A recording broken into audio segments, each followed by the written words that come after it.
Hi guys, welcome back to my channel. So for today's video, I'm going to be sitting down doing my makeup. I'm not going to be talking about the makeup, but everything I use will be listed down in the description box down below.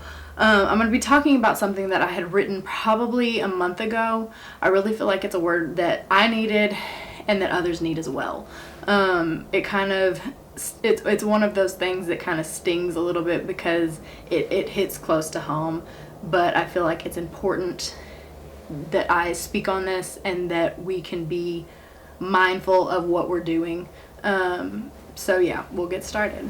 We as Christians have a tendency to blame Satan for all the bad in our life. How many times have you done that? Like, we'll say that not today, Satan, or things like that. Like, you just feel like the devil is really like testing you, you know? And I'm sure he loves the credit, but how much of it is our own doing? I don't think we don't take responsibility for enough of our own actions. We want to say that Satan's really testing us and that it's his fault and that we're just really being tried and you know, our character's being tested, but how much of it, like our issues, are by our own hand? I know that I have been guilty of a lot of bad that has happened in my life, and it would be so much easier to write it off as somebody else's fault, but it's because of me, you know, and being more mindful of that, I think, is serious growth that we all need. The tangled webs we weave is a quote we've all heard, and we've heard it since childhood, but how many of us take that quote and really look at our lives and hold ourselves accountable for our own doing? It's not like, in so many situations, it's not like we're just the victim of the devil for just taking our lives and being completely out of control. We are always left with a choice, and we're all like, I'm so bad about wanting to take responsibility off of myself because I don't want to hold myself accountable, but if I did, how much better would my life be, because I would put that action into my hand. I would put the ball in my court if I just owned up to my own nonsense, you know? And I'm sure that so many of you guys watching are the same way, that it would give us power back if we stop putting blame on everybody else. We make the perfect conditions for our own personal hell, and we have the gall to complain to God about it. That is such a bold move to me, and like, I'm not saying that anybody is guilty of this. This is just as much for me as it is for you guys.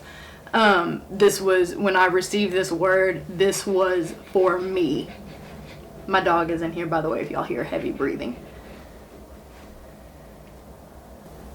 If God brought you through it, stay out of it. Stay out of it. Stay out of it. I saw that quote. Real Talk Kim had shared it on her Facebook page, and that quote stung, because how many times would I have been saved heartache, anger, all these things if I would just stay out of it?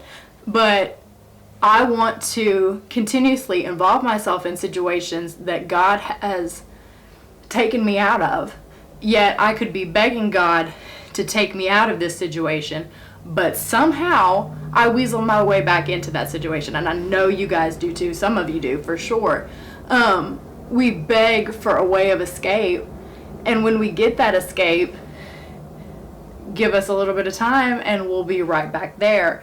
And I think that's because we're not taking responsibility and really claiming our escape and our answer to prayer, because we're putting blame on everybody else. We're putting blame on everybody else. We're putting blame on everybody else and everybody else and everybody else. You have got to own up to your decisions, your choices, and move forward. How much could I have avoided if I just stayed out of situations that God walked me out of? You know, like, how many like betrayals and heartbreak and anger could I have avoided if I just stayed out of the place that God didn't want me to be at?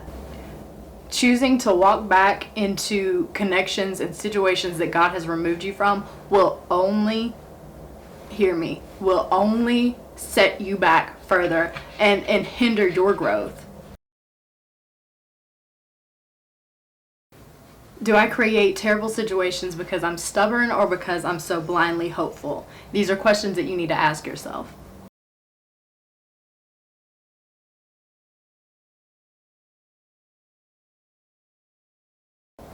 There's great power in understanding why you do what you do.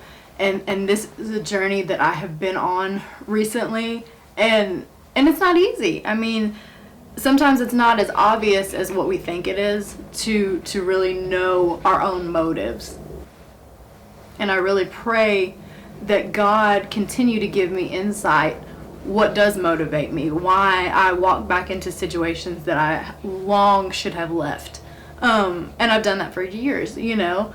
This isn't anything new or fresh on me. This is something that I have consistently done probably since my early teenage years, you know. And I want to get to a place in my life where I no longer do that. What motivates you into choosing what you tolerate? This is an important question that you need to ask yourself to really find out why you tolerate the behavior, the connections, the relationships, why you do this. It's important to find your why.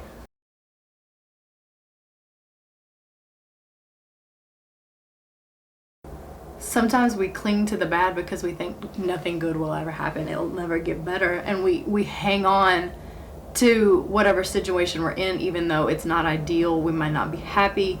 It very well could be a toxic situation, but we're so afraid to let it go because we have almost trained ourselves to think that we will never have better than this.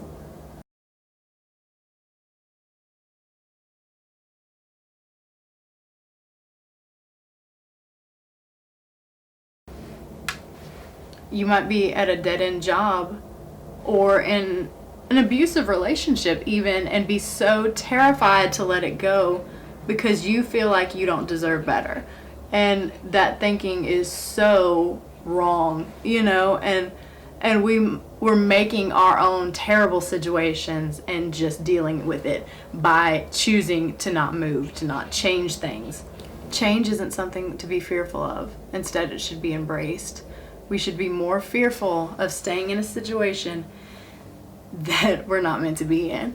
And we're not, you know, we're so stuck in our ways and used to being in situations that don't make us happy, but we're not going to get out of anytime soon because we don't want to change. And I'm bad about that too, because like I've spoken on before, I hate change with a fiery passion. I hate change, and nobody can make me change. Only I can make me change.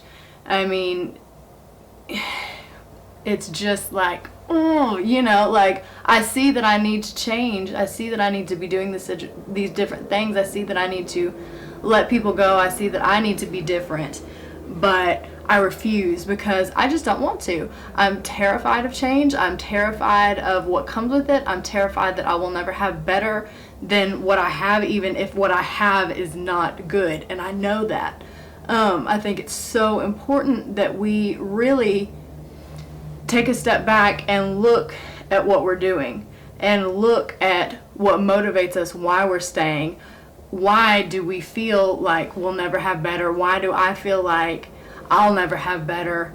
And I'm clinging on to things that I need to let go of. God needs us to be courageous. And how many of us can't describe ourselves as courageous?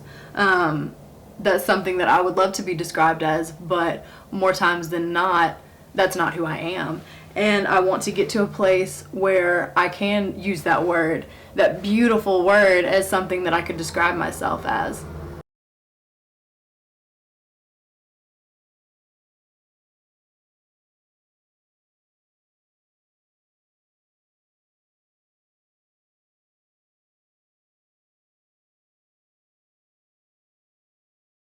Have I not commanded you? Be strong and courageous. Do not be frightened. Do not be dismayed, for the Lord your God is with you wherever you go. Memorize that verse. It is so empowering as a child of God. That's Joshua 1:9. That's the ESV version that I was reading from. it's such an empowering verse, because wherever you go, you're backed by God.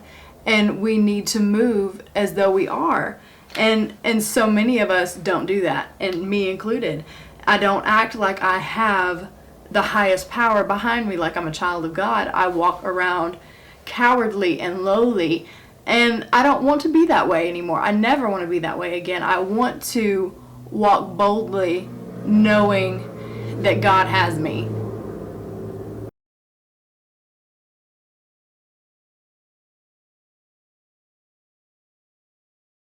Deuteronomy 31:6 says, "Be strong and courageous. Do not fear or be in dread of them, for it is the Lord your God who goes with you. He will not leave you nor forsake you." That's also the ESV version.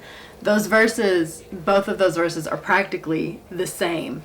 And that just goes to show you the importance of them to me, because if you mean it enough to say it twice, you really mean it. I'm not saying that the other verses in the Bible aren't that way, but that for some reason just really speaks to me. The fact that God wants us to have that instilled into our thoughts.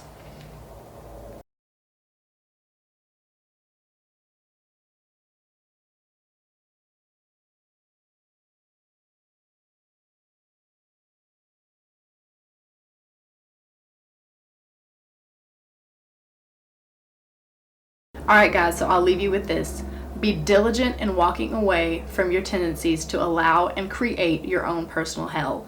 Walk away from it, walk away from it, walk away from it, and be diligent in your journey. This is not going to be an overnight thing. You'll get setback, but don't beat yourself up about it, because that will do you no good. We can reclaim our power. We can choose to move forward and take ownership back, because we're the ones who put ourselves in this situation to begin with. So this is the journey that I'm on. I encourage you guys to be on this journey as well. Be sure and check out artisticreligion.com. This will be a blog post. It's titled Handmade Hell. So but I highly encourage you guys to go check that out and read it, because there's more verses that go along with this, and really a little more in depth than what I talked about. So go check it out. And hopefully, guys, I will see you in the next one. Bye, guys. Oh man, y'all are just really gonna let me go out like that?